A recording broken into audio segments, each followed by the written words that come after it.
Jai Hind everybody, welcome to biology class. So in this lecture we'll be discussing about the classification of platyhelminthes. Okay, so in the previous lecture we have discussed the important characteristic of this phylum.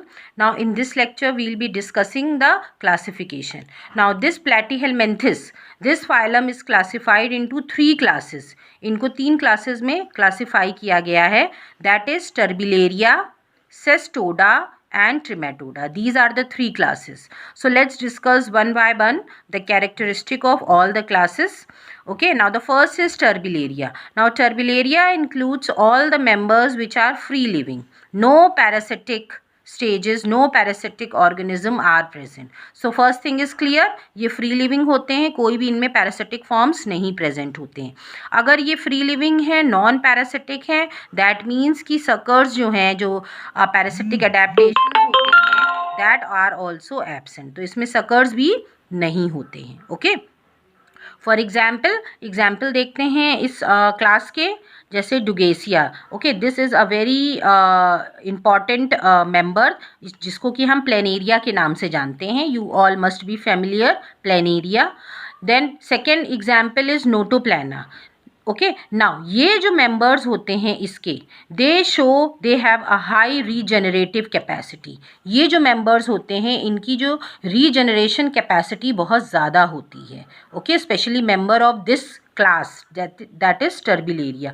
और उसमें भी जो आपका example planaria है, it show great regenerative capacity. अगर हम planaria को cut कर दें, डिफरेंट पार्ट्स में बहुत सारे पीसेस कर दें, okay, then each piece is capable to generate head and tell.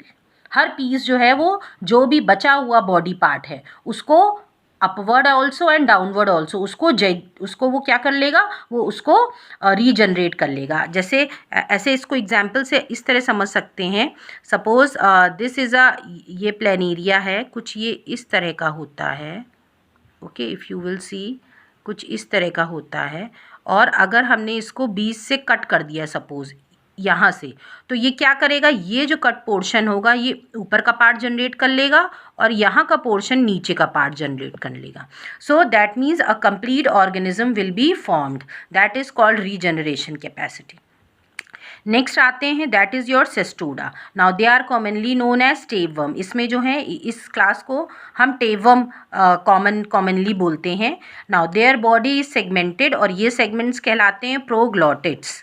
But here again I am specifying no true segmentation is present, that is no metamerism नहीं होती है, no true segmentation is present. They are endoparasites. ये जो हैं इसके members endoparasites होते हैं. They live inside the host. Common example is Taenia solium जिसको pork tapeworm भी कहते हैं. Next example is Taenia saginata that is known as beef tapeworm. And one more example that is Echinococcus, इसको हम बोलते हैं dog tapeworm. So these are the few examples you need to remember. Okay, now last class पे आते हैं, that is Trematoda. They are commonly known as flukes. इनको हम flukes बोलते हैं. Now they are also unsegmented and they are endoparasites. Again they need a host. Now common example are Fasciola hepatica. Okay, and it is found in sheep. ये sheep में पाया जाता है because this is a endoparasite. Then Schistosoma mansoni. Now इसको हम commonly बोलते हैं blood fluke. Okay, तो ये आपको कॉमन एग्जाम्पल्स याद रखने हैं. ओके, यू शुड रिमेंबर कि कौन सा एग्जाम्पल किस क्लास को बिलोंग करता है.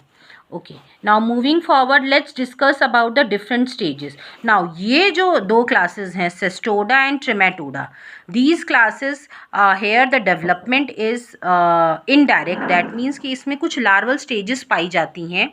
अब वो कौन कौन सी लार्वल स्टेजेस होती हैं हम दोनों क्लासेस में डिस्कस करेंगे. Okay, now first let's discuss about Cestoda. The common example of cestoda is Taenia solium. Now Taenia solium जो है it has a digenetic life cycle. इसका मतलब क्या हुआ कि इसकी जो लाइफ साइकिल है वो 2 होस्ट में कंप्लीट होती है. This Taenia solium needs 2 hosts to complete its life cycle. Half of the life cycle is completed in human and another half is completed in pig. Okay, now it has दो लावा इसकी life में होते हैं, that is हेक्सासेंथ lava and सिस्टीसर्कस लावा। ये order में ही लिखा है और इसी तरह आपको याद भी करना है। हेक्सासेंथ लावा जो है it is also known as oncosphere and cysticircus lava is also known as bladder worm. Now this hexacent lava जो है it यहाँ तक जो है लाइफ साइकिल ह्यूमन में होती है, और ह्यूमन से ये कौन सा लार्वा रिलीज होता है, दैट इज हेक्सासेंथ लावा। अब इसको जो है अनदर होस्ट चाहिए to complete its rest of the life cycle. So whenever it gets pig, उसको अपना सेकेंड होस्ट मिल जाता है, तो उसका नेक्स्ट जो है उसकी लाइफ साइकिल कंप्लीट हो जाती है। ओके, सो फर्स्ट इज पहले हेक्सासेंथ लावा होता है, उसके बाद ही सिस्टीसर्कस लावा जो है इट फॉर्म्स। ओके, ये आपको याद रखना है। Now next is your Trematoda, that is the common member of this group is Fasciola hepatica. Now ये जो है this Fasciola is found in the bile duct of sheep की बाइल डक्ट में ये पाया जाता है। ओके, और इसमें जो है 5 larval stages is formed, 5 larval stages होती हैं, और इसको भी 2 होस्ट चाहिए। First is the sheep that I have already told you, and the second host is fresh water snail. उसे फ्रेश वाटर स्नील चाहिए रहता है अपना second host rest of the cycle पूरी करने के लिए। So it has a digenetic life cycle. Now the first larva is known as मिरासीडियम लावा।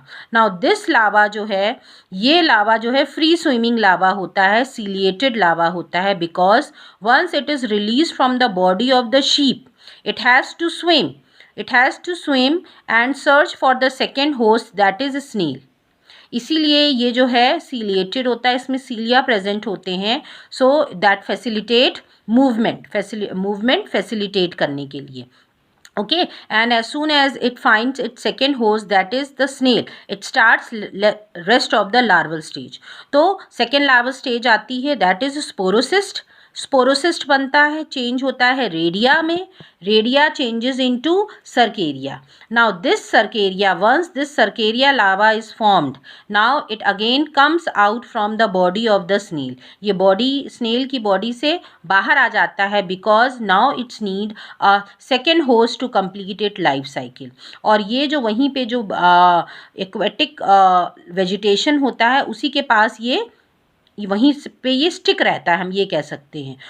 और जब ये जो शीप होती हैं वहाँ पे ये फीड करने जाती हैं, ग्रेस करने जाती हैं, तो ये जो लार्वा स्टेज होती है ये इनके बॉडी में एंटर कर जाती है, and then comes the next stage, that is metacercaria, जो कि बॉडी ऑफ शीप के अंदर बनता है। It again changes into miracidium, then it again comes out from the body of the host. So in this way it completes its life cycle. So the important thing is that you need to learn these larval stages in order.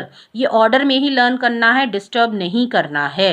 Okay, first is Meracidium, then Sporocyst, Radia, Cercaria, Metacercaria. So these are the 5 larval stages which are found in Fasciola hepatica. Okay, so this is all about the classification and different larval stages. So hope you all have understood this phylum Platyhelminthes completely. If not, then please watch the video again and again. Okay, thank you everybody.